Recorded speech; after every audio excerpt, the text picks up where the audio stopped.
Hey everybody, Courtney here with Wide Family Farm. I am going to show you how my son's drumming, sorry. I'm going to show you how I re-season my cast iron skillet.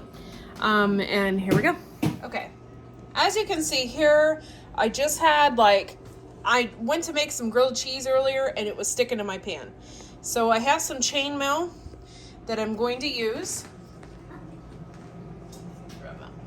You can buy these at any store. So I'm just gonna rough this up. I'm also gonna set my oven at 350. Oh, it's probably best at 400. I set my oven at 400.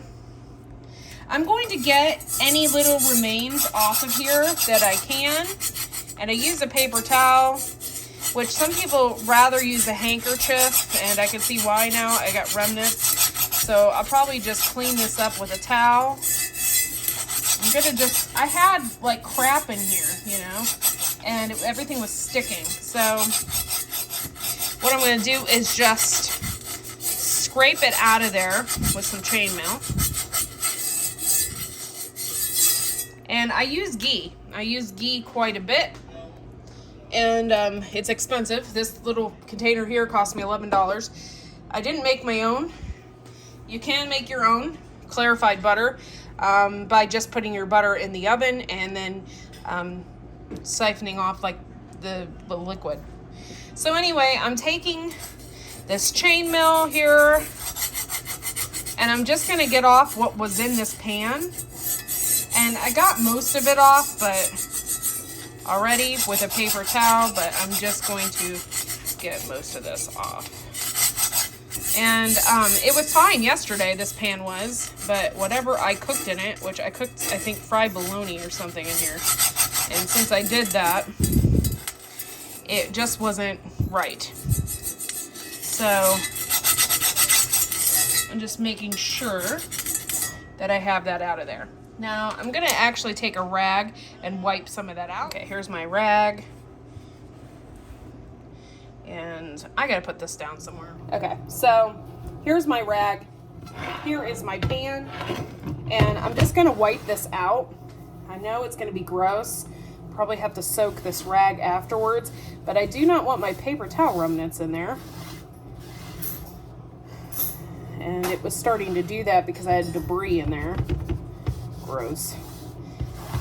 So I'm re-seasoning this cast iron, and you could do it in your stove. I would love to do this like on a regular campfire or something like that, but that's not happening today. So I'm just gonna wipe this out really good.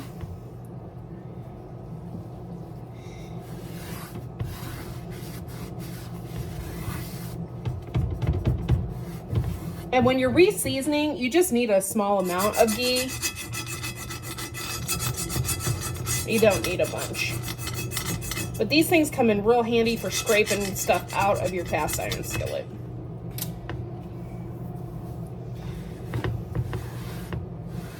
And I've been using my cast irons almost every day.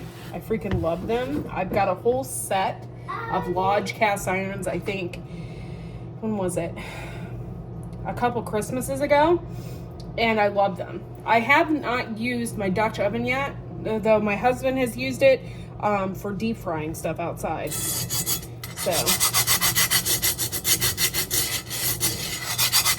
I am just making sure that everything is clean off in here, for the most part, scraped up. Scraped off.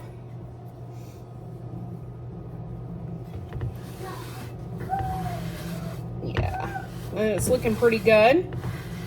It wasn't bad, but my food was sticking. Sorry, my son thinks he's a freaking drummer. So let me get my paper towel and I'll show you how I do this. Not an expert, however, there are tons of YouTube videos out there on how to do stuff, whatever. You can watch them, but this is what I have learned. So we're just gonna take a little bit of ghee. You don't want a whole bunch, and I'm just gonna wipe it. Ghee you wanna use because its burn rate is really hot, so you don't have to worry about it going anywhere. I can't remember what ghee's burn rate is. There's only a few oils that you can season cast iron with. Ghee is one of them. So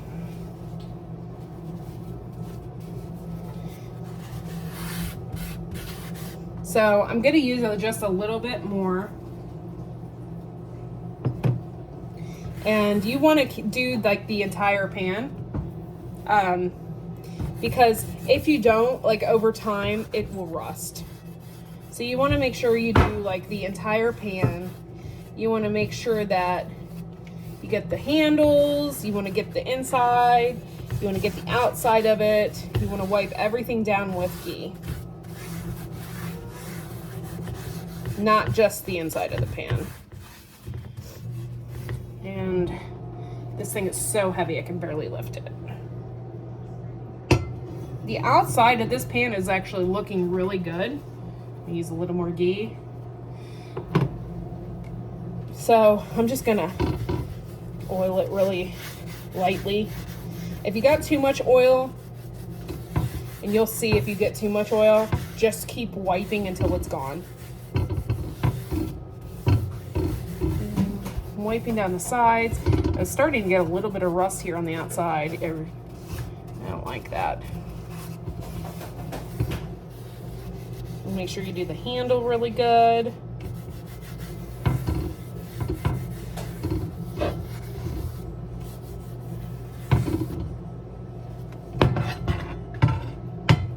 Oh.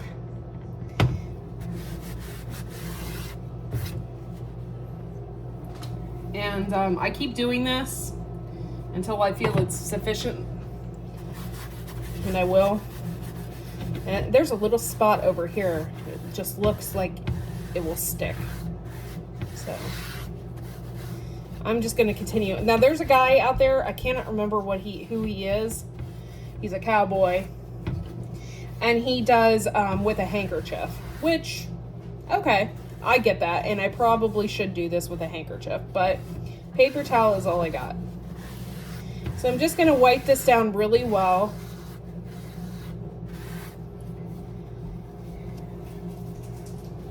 And then it's ready for the oven. Make sure I get everything wiped. You want to get the sides and everything. And I'll show you a little close-up here. Okay, so this is a close-up of what it looks like. Obviously I got my handle and all of that. So yeah, it looks pretty good. And then I'm gonna put it in my oven upside down. And the reason for that is all the drippings and stuff will come out on the bottom of the oven. And you can put tin foil down, whatever you want. So I'm gonna go ahead and then put this in the oven upside down for an hour, and then it will be seasoned. Okay, so over here is my cast iron shelf. My husband made for me. It has a special significance. I love things made out of different types of stuff. This was a half door at my last house, and he made this cast iron shelf for me. The cast iron, when it's done and it's out of the oven, it should look oily. It should look like this, and it should not be dry. Okay, so yeah, I have my cast iron hanging up. See, that wasn't cleaned off very well. My husband must have used it and hung it up. But you can see here, I've never used this pan yet, but the cast iron should not be dry. It should look a little bit wet. It should be a little bit sticky, and it should be ready to go for you. All right, well, that's pretty much it, guys. Thanks for watching. Make sure to like and subscribe to the channel, and we will see you all in the next video. Bye, guys.